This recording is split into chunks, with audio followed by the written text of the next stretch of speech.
Hey guys, it is Lou here at Aegis Comics of Alaska, Alaska's comic book shop, and this is going to be episode 8 of the podcast, and I've got my co-host here, Eric. Hey guys. Hey, so we are going to get caught up on the craziness. This was our first week of new books. And I'm, like everybody else, I'm very thankful. I tell you what, I've been missing it. You wouldn't believe how much it means to get books back in. Yeah, it was interesting to see Diamond attempting to replenish the supplies. It was kind of a cluster back there, truth be told. Truth be told, you're right. It was a little bit, but, muddled through it. I think it's going to be a little bit of, growing pains as we all try to get back into the swing of things. Marvel coming in next week, that's going to add a significant influx to the number of issues we're getting in. Yeah, I've noticed when you're unpacking back there and then we're checking between inventory and whatnot, and that stuff's not matching up. I'm like, what the hell is going on? Who is running that warehouse? They're just throwing things into the boxes there, because we ended up with some items that I didn't see on the inventory, and then there was other items that showed up that should have been here 2 months ago, and we get that they are playing catch up. This week will be, from the Marvel side of the house, it's very limited, actually. It's going to be like that new Avengers 20, is it 23 or 33? It's essentially the Moon Knight saga. The cover is Moon Knight with the statue of Khonshu on the cover, and that's how you know that's that new Avengers title. And then you have Dr. Aphra from Star Wars. Yep. And to be quite honest, I can't remember the other one. There's not that many, actually, but still, it's limited, but it's gonna get everybody's feet wet as to what we have coming, and not flood the market, because I know that the biggest thing they were trying to do was make sure that they didn't bankrupt us by sending us all those books at once. Yeah. Because the customers, and we have customers here that are blessed financially, and we have other customers that are just like anybody else, struggling, and they come here because it's their getaway, right? And it wouldn't be fair to have 50 books waiting in their pull box for them. It's just not doable. Well, that would definitely be a big hit, and I'm glad that at least Diamond and Marvel are thinking about that to some extent, because I couldn't imagine coming in if they shipped every back issue that they had all in the first week that they've go back to shipping, and you walk in, it's like, hey, you got $200 bill going into your pull box right now. Right. That would be pretty significant. So what book are you looking forward to right now? Well, honestly, right now I'm more of that the IDW guy. I know Red Mother is supposed to be coming out again, continuing this week, so I'm looking forward to that one. I think that I found myself changing over the years, collecting since the late 80s. I was initially the DC Marvel fanboy. I jumped on the bandwagon because where it all started. 10-year-olds, what are they going to pass around? Superheroes, right? Right. But, as I got older, I found that stories mattered more. The hero journey was great, but I really wanted to get into more broad stories. It seemed like the X-Men, although Hickman's been doing a great job, I got to say. Right. But it seemed like the stories got recycled over time. And, I went started leaning more towards DC. And then, I started seeing some of the, IDWs and Boom and Dynamite and Valiant when they were doing their things in the 90s. And, I found my taste changing a little bit, like it would for any collector. There are those collectors that go out there for the art, and then there's collectors who go for the stories. So the market satisfies everybody. Right. But I tell you what, on a separate note, I feel a little bit like Superman coming out, after the death of Superman. That guy's got the long hair. He's been in isolation for weeks and months. He's a little grumpy. I'll tell you what, the first thing I want to do is I want to go get a haircut right now, I think the mullet's coming back, Lou. I'm telling you. The mullet's coming back. This is the Valley. It was kind of the norm anyway. It seems like it's spreading its way out. My boy over there at Genesis Barbershop, Elvis and his squad, I'm sure they're just sitting there like, what did you people do? All the people that tried to do their their own homegrown haircuts. There's a lot of kids traumatized right now from those mommy and daddy haircuts. Oh, well, flashback to days. What was the haircut? Well, we put a bowl on your head and just trim around the outside, right? Jesus. I remember those, home haircuts. Might be the new fashion statement right now. Yeah, but my parents, we grew up in Queens, New York, and living in the projects and stuff. It was like I almost feel like they were hoping for lice or the inklings of lice, because I would give an excuse for them to just shave your whole head off. We all, my sisters looked like Moondragon. And, oh my goodness! Everybody was a Professor X fan. Yeah, everyone was cosplaying Professor X back then, right? Or Moondragon, like you said. Heck yeah. Oh my God! Did you hear the thing about the Snyder Cut? I know it's comic book related, man. Can you believe that I'm fascinated when I see the pressure that social media and the public can put on corporations and movie industries right now. Right. It's amazing to me. It's like, if you remember when Sonic was first announced, Sonic the Hedgehog, people were just pissed about how the artwork first came out, the animation, the eyes and the teeth. And so what happened? Sony went back and changed it. They realized, holy crap, we're not going to get a lot of people watching but they this. didn't apologize. They were just, no, that was just a rough cut. Well, of course, a rough cut. As they fired the animator. And how long have been people clamoring for this Snyder Cut? Oh yeah. Here I just read recently that they're going to be releasing the Snyder Cut on one of the streaming services. Oh yeah, you gotta. It's going to be on HBO Plus, and I think one of the nails on the coffin was Jason Momoa. And Peter Dinklage. Just shouting. What he shouted? Release the Snyder Cut! Release the Snyder Cut! You gotta admit, man, this whole quarantine, as much as it impacts comic books, it has brought out some creativity in people. Yes. I mean, while the rest of us, I would say consumer types who just sit there and passively watch all this stuff, the creatives, man, the meme battles right now, the meme force is strong, I would say. Well, the stuff I've been seeing people produce at home is just crazy. Yeah, it's almost Vine wishes they were still back in business. Right. They would have just stuck it out a little bit longer, because everyone's doing shorts. I mean, I did a couple of shorts, TikToks and everything, and that was pretty funny actually. It is cool to see that people are releasing their inner creative side, especially on social media. The big news, Joe Rogan going over to Spotify. It's crazy how some people actually prospered during this shutdown, and while others, it is what it is, right? But I think that shows the American way, the spirit of capitalism is alive. Yeah. If you find that niche and you force through it, no matter what the situation is, no matter what the scenario is, you can get through it, and you can actually prosper on the other end. But it's up to the individual, right? It's not. If you want to be a victim, you can stay a victim easily in this time and age. Well, in this industry alone, I mean, how many stories have you heard of comic books that have stores that have gone under, that have basically collapsed or shut down in the lower 48? And those are the ones that weren't able to be flexible and adapt to mail order, curbside service initially, then mail order, and I really appreciated the shift to previews online pull boxes, because good Lord, that has made things so much easier for making orders in this shop alone. And now putting it in the hands of the customer for what he wants, but it's having that flexibility to deal with the technology that's there. And if you're not able to adjust and adapt, it's hard. It's hard. Well, and that, with that being said, a little PSA on the online pull box for those of you out there that have that online pull box. Some subscriptions were canceled or deleted by Diamond. Some of them because they just don't know the future of that subscription, and others I think were a technical glitch. Mm-hmm. So make sure that you're checking your pull box, because I had a couple of customers come in. They were like, "Hey man, my subscription doesn't show up. I'm gonna have to manually re-enter them." And I apologized on behalf of Diamond, but right. That wasn't something. I didn't go in and be like, "Haha, you haven't shown up to the shop. Your subscription is terminated." No, terminated. That wasn't me. That was I think that was.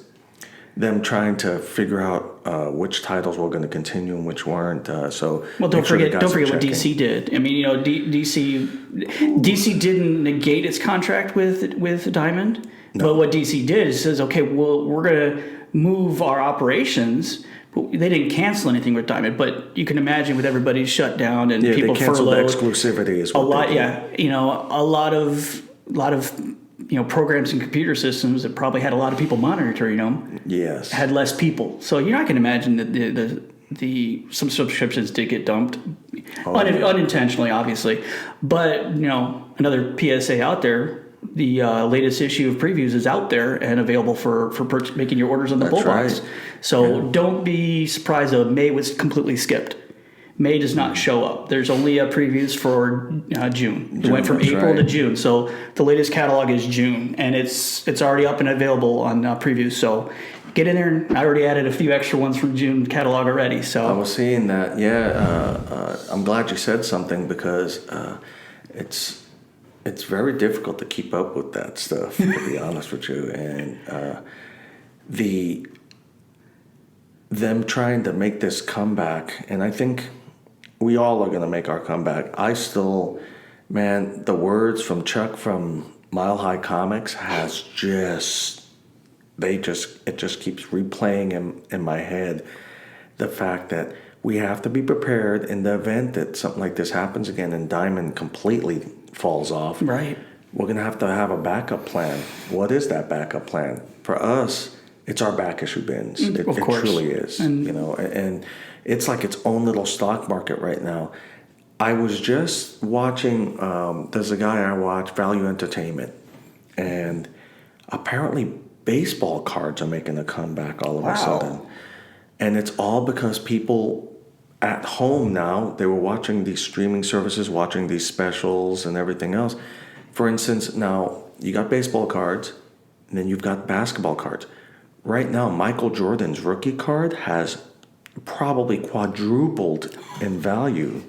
They were talking about this because all of a sudden it's on the forefront of everyone's head. Oh wow, I wonder if I can get a hold of that card because they've got a new, especially since there's no sports going on right now. Right. So people are turning to how am I going to get my sports, my sports fix. Instead of just looking out your window and watching the Cardinals versus the Blue Jays, fighting over the bird feeder, who's winning. Well, I got to watch my sports somehow, right?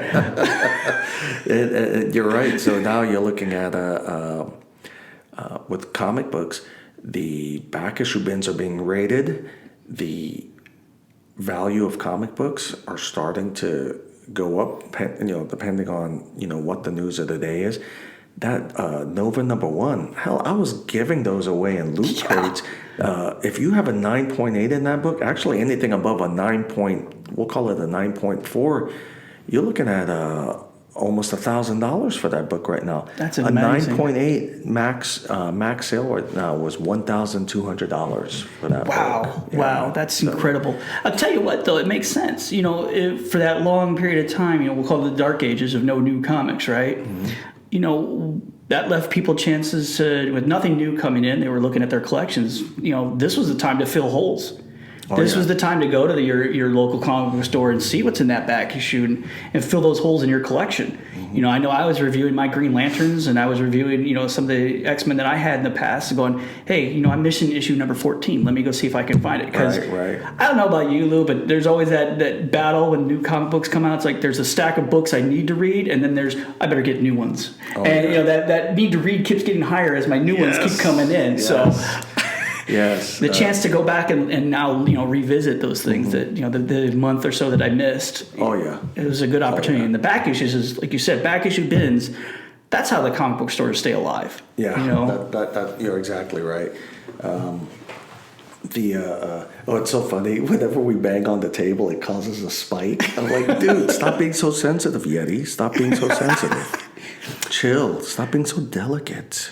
Well, it was produced after the 2000s, so it's probably it has a brittle spirit in there.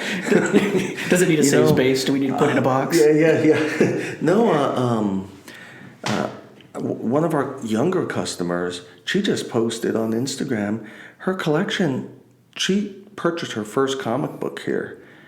So we've only been open a year now. Yeah, congratulations on that, by the way. I didn't get to tell you. I didn't just show up last week when you had the celebration, but that is awesome. 1 year. Yeah, Man, thank that you. was amazing. And what a way to end the year. So. I know, right? You start out, let's celebrate by not allowing anybody to come in. Let's celebrate with a pandemic. Pandemic party. Now that is comic worthy right there. Yeah, she's I want to say, without exaggeration, she's already at over 400 books in her collection. Yeah. She's going hard. I mean, right now. But she has some serious keys in her collection. Well, that's good. That's good. And it's caution her, like to avoid the mistake of rebuying. Yes. CLZ, definitely worthwhile, that app. I'll tell you what, it has saved me from buying multiple issues of the same comic many times. I need to get them bastards to endorse this show, man. No kidding. Damn you, CLZ. If you're listening or watching this, you need to hook us up. But your stuff has saved me, man. I appreciate it. Yeah, no kidding. That was a shout out to Torpedo Comics. I learned about that app at Torpedo Comics. They had given us a tour of their shop.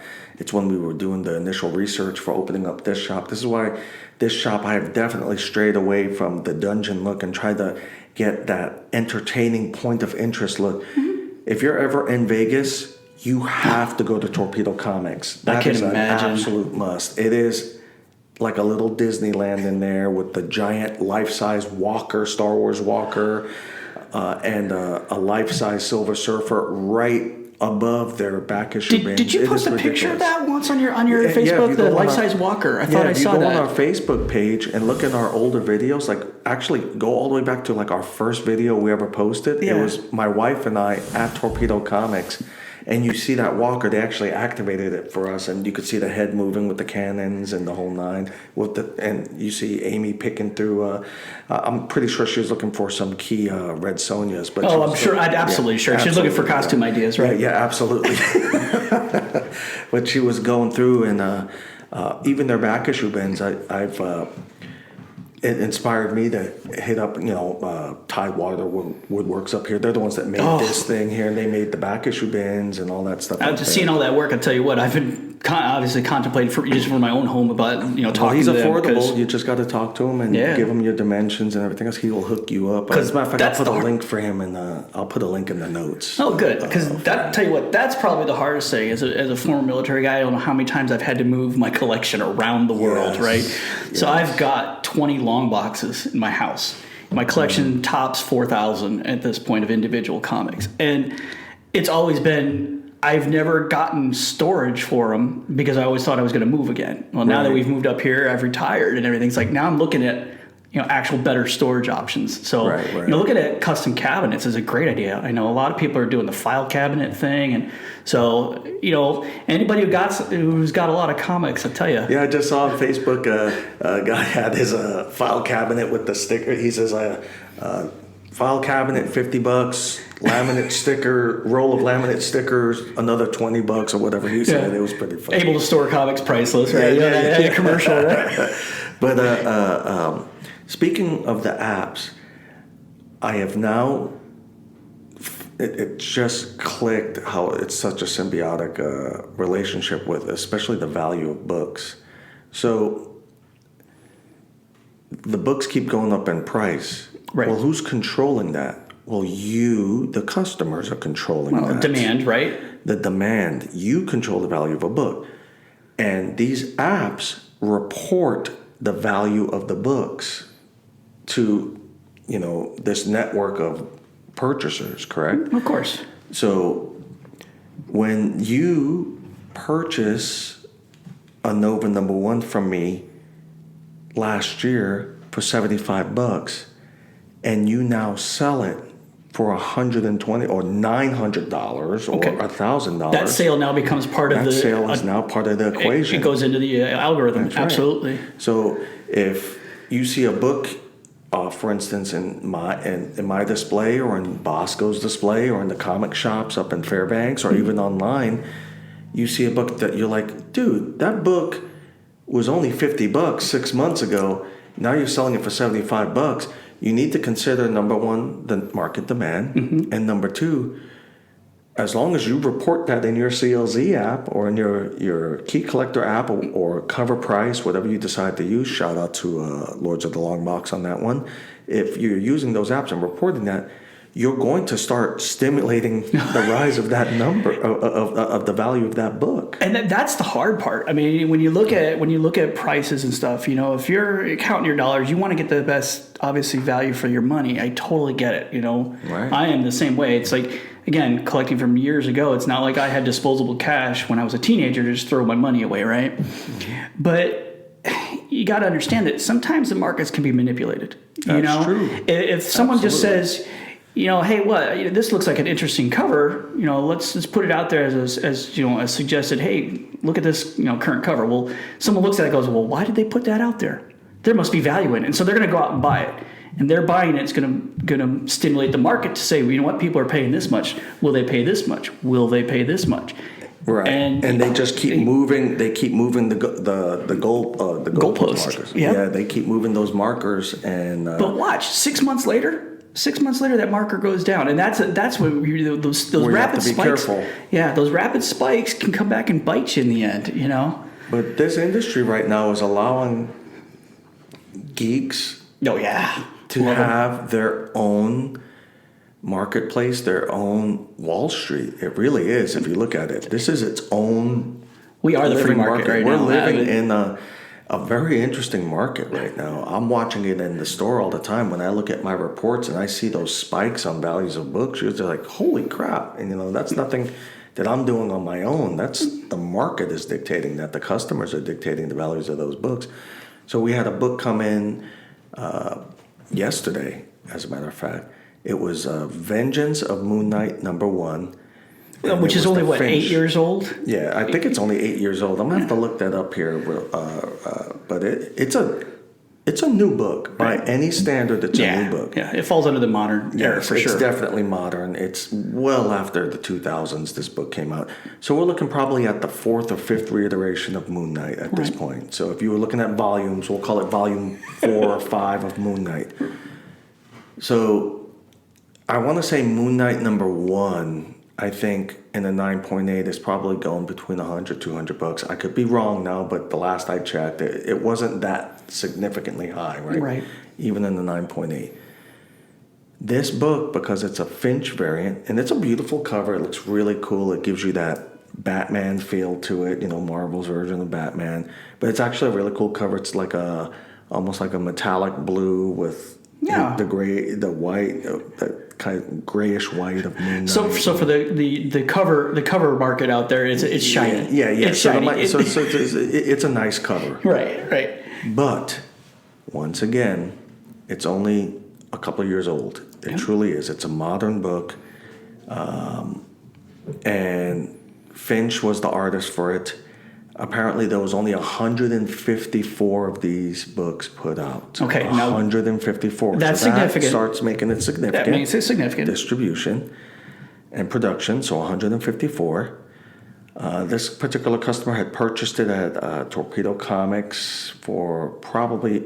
I know for a fact it was under $100 that he paid for it. I think it was like $50 at the time. And we just looked yesterday as we were sending it off to get graded. And the value is like $2,700. Are you kidding me? $2,700 for $2,700 for an 8-year-old book? Look at Key Collector. Yeah. Look at Key Collector, and you'll see. And it's because of that. Well, there's got to be 2 factors, right? Yeah. Well, there's several factors in there. Rarity of production. The story, the character, the fact that it's linked to. Well, actually, there's no link in that particular storyline to the rumored series that's supposed to be coming out. That Feige's been talking about. So I don't know about all of that. But what I do But if anybody out there knows, let us know in the comments. Yeah, definitely. Comment below and let us know. Because that I don't know. But what I do know is that book,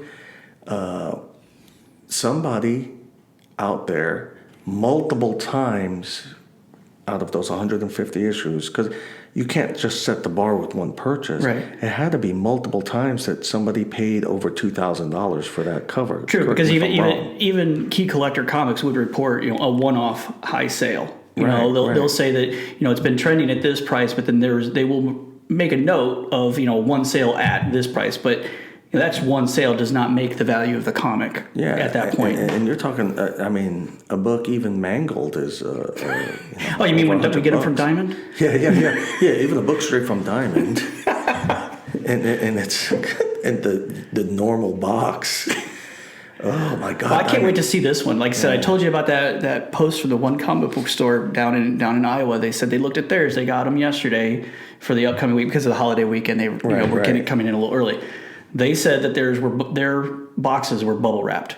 So we'll see if that happens. That would be pretty interesting if it did.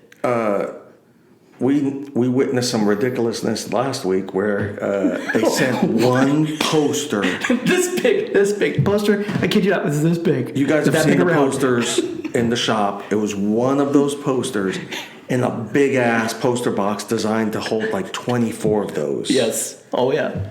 And I was like, they're killing me on shipping costs with stuff like that. Oh, yeah. Sending me, it might as well have been an empty box that Alaska Airlines is going to charge us for the full dimensions of that thing. Yeah. I don't even remember ordering that damn thing. On top of that, DC came through, and by the way, for customers out there who haven't come in yet, DC asked at one point, in particular of me, they said, which makes it kind of cool that these big publishers are calling up here.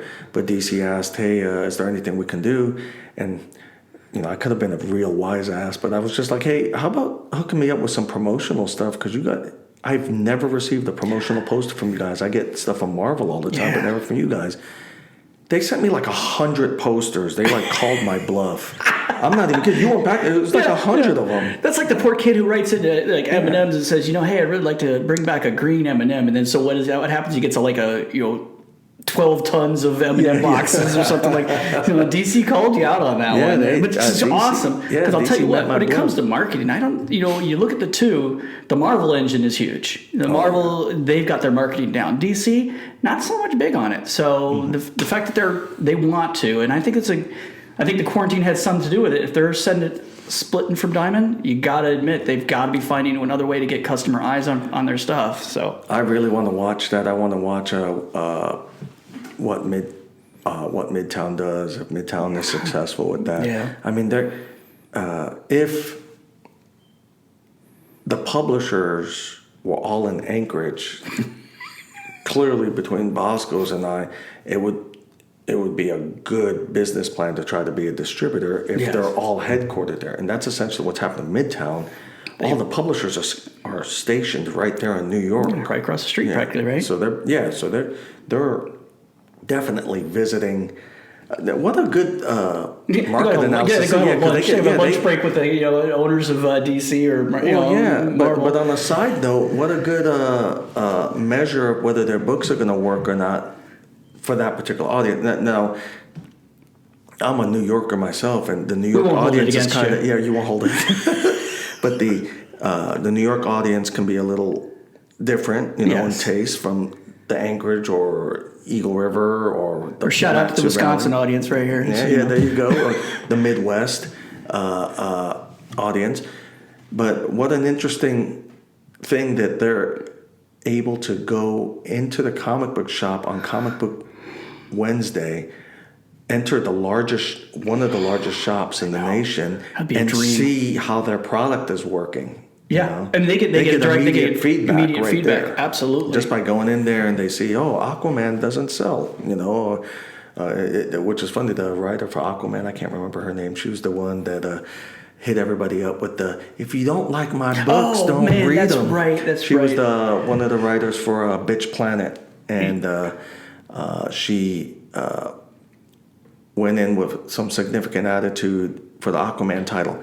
I don't care what you're writing, but if you're receiving significant feedback from the fan base, that's not the time to attack the fans. That's your customers. That would be like me attacking my customers on a regular basis on social media. Oh, I'm sorry. Don't they have a saying for that? Don't bite the hand that feeds you? Exactly. Honestly. Well, she didn't know that apparently, and she paid dearly for that because she's no longer writing Aquaman. Last I understood. So, and I could see where the fans were pissed off. I couldn't move any of those books because the initial covers that came out last year when I first opened up the shop, or clickbait because they resembled the Jason Momoa style Aquaman. Which is what everybody, I would surmise that with the success of that Aquaman movie, I think the new customer that came in, the customer that followed Aquaman for a while, I mean, I'm sure a lot of them were like, I'm looking for that version of Aquaman. And then they opened up the book, they're like, what do you mean he has amnesia? What do you mean this is just a soap opera where he has a Mira's baby? pregnant and everyone's trying to steal the baby? This is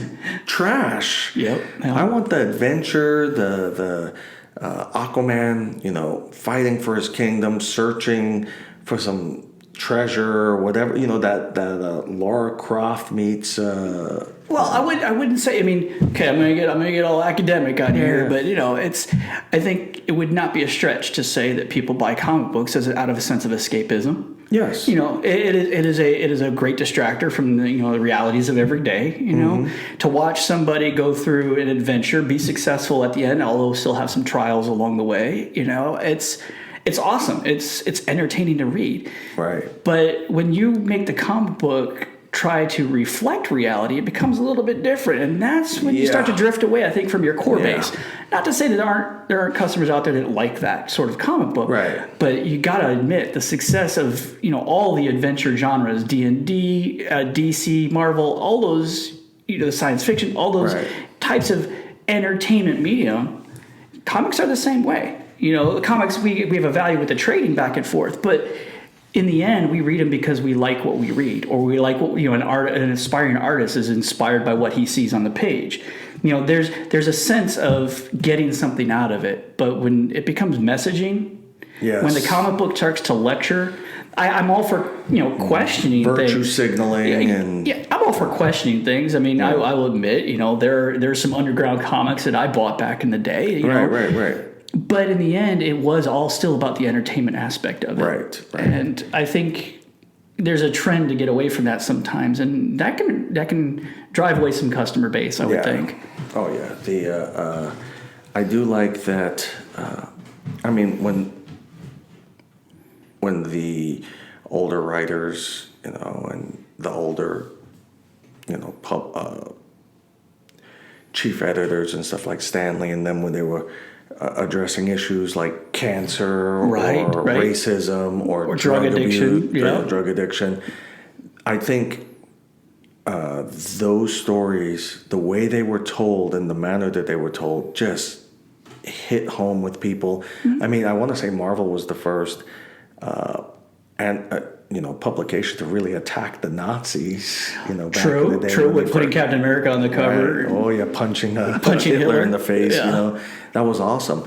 I think right now, though, I don't think kids want to read a book about how a virus kept everybody home all day. Although that might be a great story, because I'll tell you what, one that came out last week, Year Zero. It just came out last week, and it's the concept of people were on a vacation and the zombie apocalypse came into being, which it's like, hey, here we are with the virus apocalypse. Right. By the way, I asked for zombies, not virus. I don't know what's going on here. And then murder hornets. I mean, what's next? Shark with laser beams. So anyway, real quick for our audio listeners, all the banging on the table. That's all me. His fault. It's all me. I'm sorry. I tend to be very. You think I'm New Yorker with my gesturing? I think he's Italian. Like he's just banging. I get animated. So I've accepted the feedback from several people. I will be getting the arm mounts that allow, because I'm a hand talker too. I like hitting the tape. So the mounts will actually prevent that sound. I'll try to take my hands off the table now. So no, but just so that people are like, yo, what is going on over there? He is punching walls right now. Punching walls. Well, if you've ever met me, you tend to see that I do get excited about this topic. So, no, it is you're absolutely right. There's a way that they do it. Though, of course. It was funny that you were the one who first mentioned. What was that book? Where they built the actual wall. It was Undiscovered Country. Where basically the United States closed itself down and has been locked off for 25 years. They're on issue 4, I believe, by the way, coming out this week or next. It's coming up soon. But it's interesting that the world has been the premise. The world has undergone some sort of disease and debilitating thing.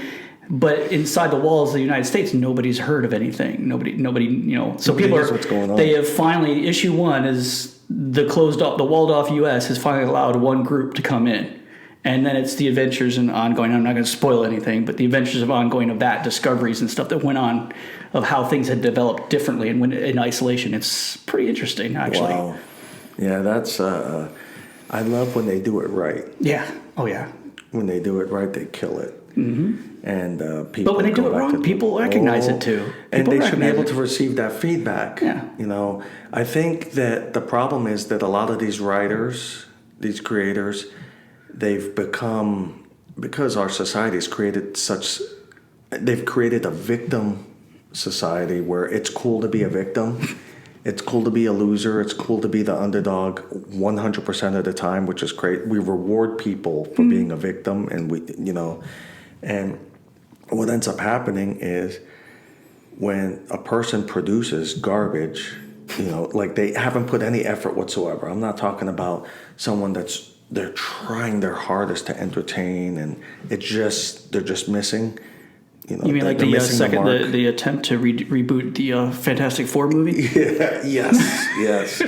But nonetheless, all of those people at one point or another receive feedback because they understand that the fans are their customers.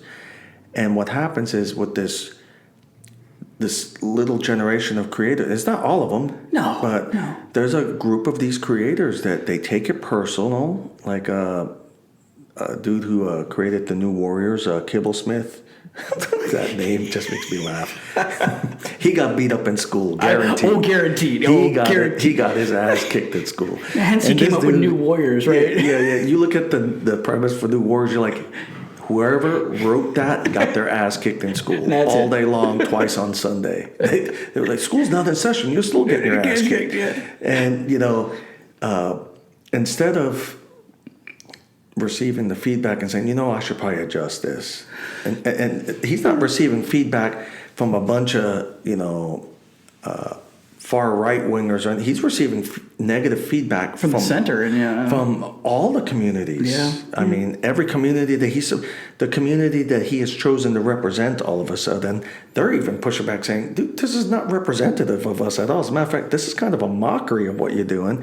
And because of the way that the things are set up nowadays, he's taking it on as okay, now I'm a victim, and he's not responding appropriately. And I know that the executives, the bean counters at Marvel are taking note, because they immediately canceled the print of that, and they went to digital only on that one. Well, see, and this is the thing. It's like the wonderful thing about the comic books in general is there's something for everyone, right? And the market decides what the market is willing to take and what the market is willing to accept. Because I don't want to give the impression that we're sitting up on our high horse saying they all are stupid and they all suck. The thing is, though, it's like when the market does respond and says, look, this is not something we want, we would hope that the publishers would recognize that. And there are other, like you said, digital, there are other ways now to distribute their product to those who want it.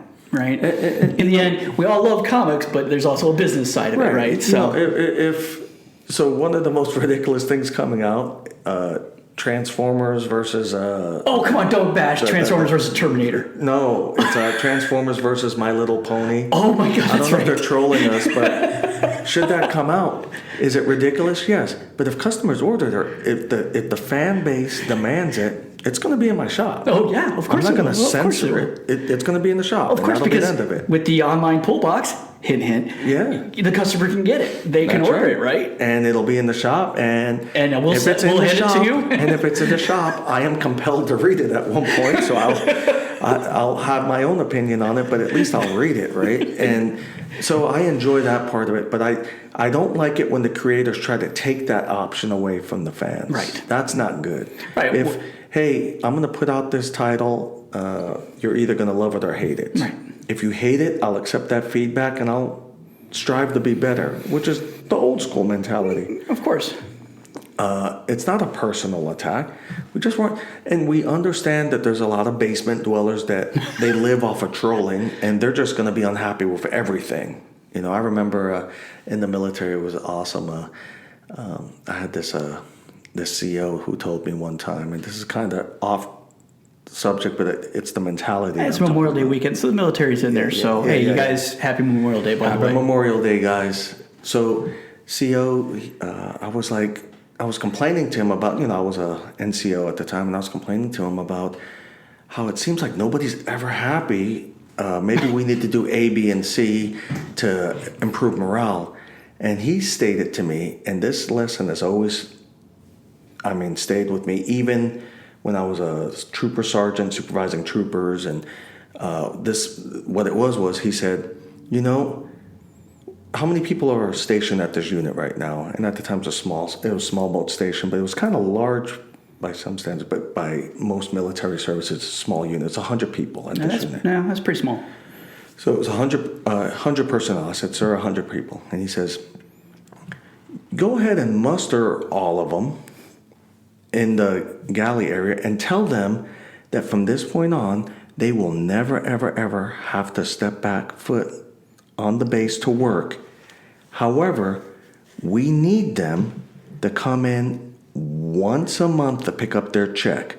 He says, I guarantee about 25 of them will raise their hand and say, why can't you just mail us the check?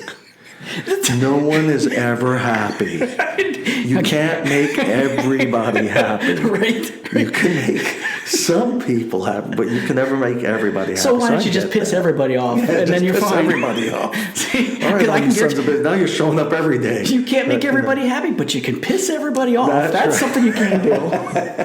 And the point being was you do the best you can. Right. And, just understanding that you're always going to have that percentage of people that aren't going to be satisfied no matter what. But it was great to hear that and that perspective. And this is a person had a lot of wisdom behind him, had supervised several units and stuff. Right. So I was like, and that's a cool thing too. He was a leader, not a manager. There's a difference. Absolutely. But yeah, so happy Memorial Day weekend for all our veterans. Excuse me. For all of the fallen. I was going to say, I say that for the veterans nowadays, and this is why I say it. And let me qualify what I'm saying. I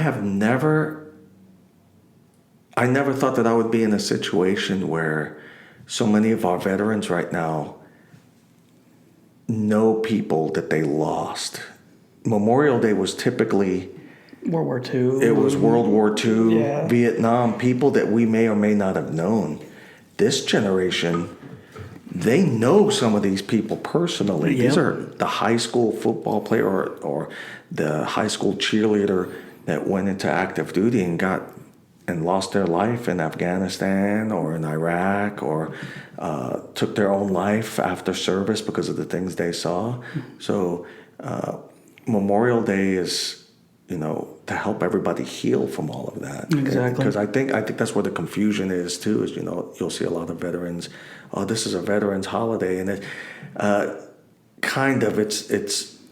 to remember all of the heroes that came before us to allow us to have what we have here. Because I promise you, and especially in this nation, there's books here and stuff that would not even be. You'd have to get them in the underground in certain countries abroad. It's very true. In modern days, there's countries right now where every book in this shop is outlawed. Mm-hmm. So guys, I've actually watched on Instagram. We have some followers on Instagram from some of those countries, I believe, and they just love getting the news on the books and stuff because that's the closest they're ever going to get to them. Yeah, I think I'll look it up, but I saw a picture recently because obviously the holiday, the events. That if you remember the Vietnam Memorial Wall, and it's a very striking picture. It shows an older gentleman with his hand on the wall, and inside the wall is the reflection of his friends from who had died. And it was interesting that on this picture they had actually put Memorial Day is for these guys, and it was next to the reflections. Yes. Veterans Day is for this guy. It was the guy who had his hand on the wall. Yes. So it's very interesting, the distinction, and it's very true what you say. I think it almost seems, though, out of touch, out of people's everyday reality.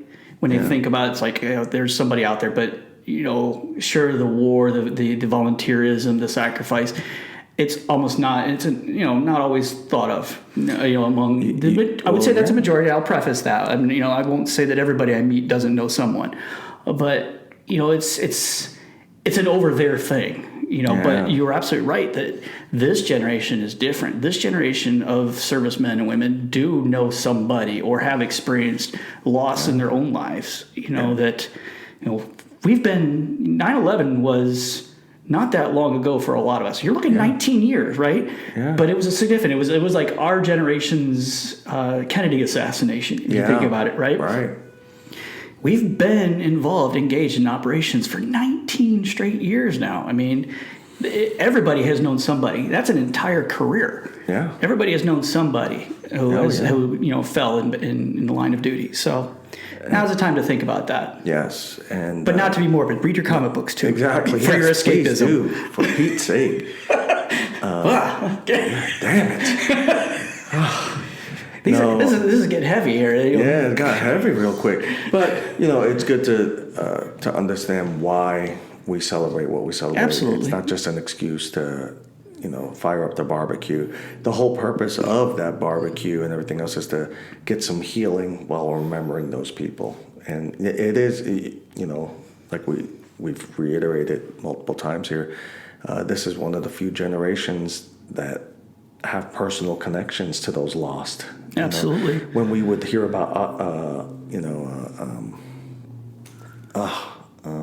the Medal of Honor, multiple Medal of Honor winner, World War II. I think they just recently had, and I might be mistaken, but they just recently had a Medal of Honor who was a recipient from Afghanistan. He died. Yeah. So it's like it's not that generation anymore. It's our generation. It's our generation. Yeah. What's interesting now, I'm going to shout out to the viewers here. I know I spoke about Return of Superman and how I feel a little bit and connection with him with the uncut, the mullet and the isolation, the coming back grumpy. Yes, to me that's almost like my quarantine comic. I'd be interested. Is there anybody think of any other storylines out there that would be synonymous or similar to this whole quarantine experience where a superhero came back, a comeback story? Let us know in the comments. That would be interesting to read. Absolutely. That'll be. I am interested to see what you guys are going to put in the comments regarding that, because there's a couple of titles like that. I mean, nobody stays dead in the comics, right? No. So there's lots of comeback stories. So and who is excited about what is it? A death metal? Death metal, absolutely. I'm excited about that. I think that storyline, the that's Batman Who Laughs like was COVID. Yeah, that's how everyone looks. I want a chainsaw sword. No, right? I want a spike collar. I want a spike visor. That was pretty awesome. The Batman Who Laughs, that caught everybody unaware. I thought that was awesome. Yeah. And they're continuing with that premise. And death metal, I'm looking forward to it. I really am. And along with Hickman's run on the X-Men, revamped that whole thing. That has been a great storyline. Regardless to how you feel about the resurrection process, but we all knew they don't stay dead. So at least they put it out there. This is why actually the one I'm looking forward to right now is the continuation of Thor. Yes. The Donny Cates Thor. Thor becoming a herald was an awesome concept, for Galactus. Yeah. If you guys want to see... Sorry, spoiler, if you guys hadn't already gotten that. That was like months ago. Yes. Yeah, catch up. Catch up. Speaking of catching up, Immortal Hulk, it just wrapped up for the first major storyline, just wrapped up, just before the closure. We still have those books in the shop, so... Come on in and take a look at that. I think there's already two trades for the Immortal Hulk as well. No, there's multiple trades. Well, the Immortal Hulk, the current Immortal Hulk. So we're 30 issues in. It's wrapped up for the first segment. They're getting ready to start off the next part of that storyline with his buddy Ricky, because we don't know. I'm not no spoilers, but we just don't. Yeah, we just. A key person in there. It's going to start off a whole new storyline for Immortal Hulk. If that finale for this storyline was it's amazing. Awesome. That's another one, man. I was never a Hulk. I mean, Collecting comics, yeah, I knew about the Hulk, and I watched the TV show. Yeah. Yes, I'm dating myself here. I watched the early years, the '70s TV show of Bruce Bixby, or not Bruce Bixby, was it? Bixby was his last name. Bixby, I don't remember his first name. But yeah, I watched it. Bill Bixby. Bill Bixby. Yeah. With the music at the end, And he'd always walk with all the sad music, right? Clothes all ripped. So I watched it. Lou Ferrigno, man, he was my Hulk, right? But this Immortal Hulk, that went dark fast, and I love it. I mean, and to find out that literally this was not the first time. Hulk originally only came out at night. Right. In the beginning, when it was Hulk way back when, he didn't show up when Bruce got angry. He showed up at night, and they brought that concept back for this new Immortal Hulk line, and that is awesome. But then it just keeps Poor Bruce though. He dies, but the Hulk comes back, and so he's back the next morning. He's like, God, I really don't like this. Yeah, there is some waking up in the morning awesomeness in that book. So I'm looking forward to seeing what the next stages are for that, because it ended off awesome. Because in the Immortal Hulk, there's also the different personalities the different versions of the Hulk live in his mind, and they're the ones that keep manifesting, and that's what keeps it really interesting. Maestro, they're bringing back Maestro. I saw that in the previews. Oh. They're bringing back that from the Future Imperfect line. For those who remember that, they're bringing back a limited series of Maestro. I think it's a 4-issue, but wow, he's awesome. I mean, that's like the Hulk who has survived the death of the universe kind of thing. It's amazing. Yeah, it's going to be some exciting times here for this niche. So make sure you guys come on down to the shop, man. It is going to be worthwhile. Absolutely, and we would welcome y'all back. I swear to this. I know y'all feel it like I do. This has been missed. The comic book shop is the place for the rest of us. It's our cheers. If you want to think about it that way, where we can let our hair down. Yeah. Especially the ones with lots of hair now. Yeah, come where everybody knows your name. That's right. Everybody knows your pull box. Everybody knows your pull box. That's everybody right. knows. Put that in my box. Yeah, put that in my box. Damn it. I'll have to show you later some footage of actually, I'll see if I can link it here. The footage from Lords of the Long Box. Was it the shout out? I saw it. I saw it. That was awesome. Yeah, wearing our shirt. Put that in my box. That was awesome. Thank you for that shirt. Well, and awesome. We'll come up with a new slogan. I get it that can be taken different ways, and that's the fun of it, right? Definitely a shirt to wear exclusively here. Yes. Or at Comic-Con. Oh, speaking of cons.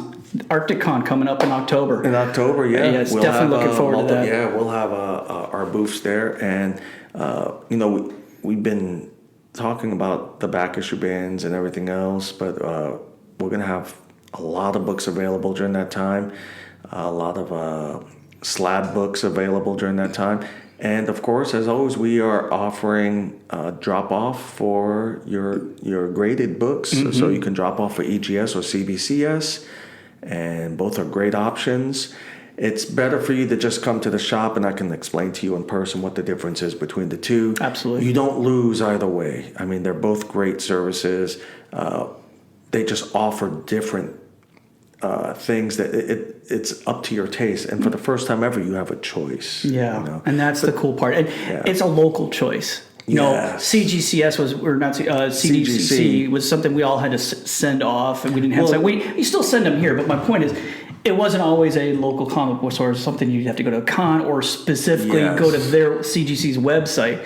But to have the ability to do that here locally, that's awesome. Yeah, and I'll take the time to explain all that. To explain, we both can at any time they run in here and they see about. Hey, is this worth grading or is it not worth grading? And it takes a minute to explain it because there's so many reasons to grade a book. Oh, absolutely. Absolutely. And a lot of it at the end of the day is personal preference. It has nothing to do with the market whatsoever. It's personal preference. Now, you and I had a conversation off camera momentarily where we were talking about the fact that the difference between raw comics and graded comics, and Yeah, it's significant. I recently saw not a podcast or a video where a guy discussed all that, and he went through 20 various comics, and the value of the raw. The way he was looking at it, his limitations was the raw had to be a possible 9.8, so a likely candidate to be a 9.8, but Right. it wasn't graded. The total value of all those 20 comics was about $6,000. Then he went back and saw what those comics graded at a 9.8 were sold for, and the tally of that was $22,000. I mean, that is that's significant difference. Yeah. It's a $6,000 investment for a $22,000 return. I didn't even find the market that'll give you that. Of course, it's hard to buy some of those comics. He even admitted that right. because some of them were limited runs, some of them were really older and rare. But the concept is still there. Grading your comics, like agree with it or not, does increase the value. The market sees it that way. That's what the market wants because the buyer wants to know that there is a value to the comic, and the grading does that. Yeah, it's crazy the difference between raw and graded. However, it is kind of cool now with, especially if you're grading something from the 90s, the chances of you having a reader plus the graded, that's a twofer right there. Yeah, it is. Because in the perfect world, you'll have your reader copy and your Yeah. And now it looks like all the publishers are jumping into that facsimile game. And Yeah, right now, if you miss facsimile those, game, if you're a reader and you miss the storyline, now that facsimile game is the way to get it. You don't want to shell out. You don't have the thousands of dollars to shell out for the original. Yeah, the they'll let your 8-year-old thumb through Sorry. a Hulk 180 or a Hulk 181. Sorry, son, you're not going to college. And mortgage. You just ripped the book. But anyway, on that note, make sure that you visit us on our website at www.aegiscomicsalaska.com. We post our latest news, latest promotions. Also, we have a section on there that's called New Releases, and I believe if you go on there right now, you'll see what's being released next week. Yep. And it's linked directly to Previews World. You can then click on any of those books, get a quick synopsis on the book, and it takes you right to the Previews World Diamond Comics website. We also, to keep us going, we really appreciate you guys supporting us. We encourage you to continue with Patreon.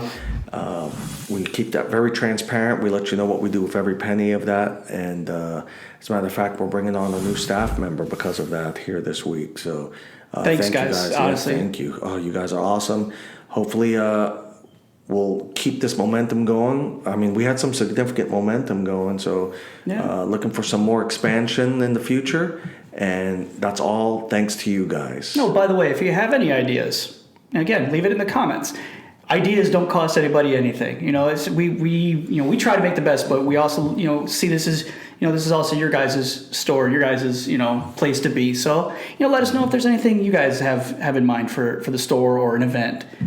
Please make that let us know in the comments. All right. Well, thank you guys. Stay safe, and we'll see you next time. Take care. Bye.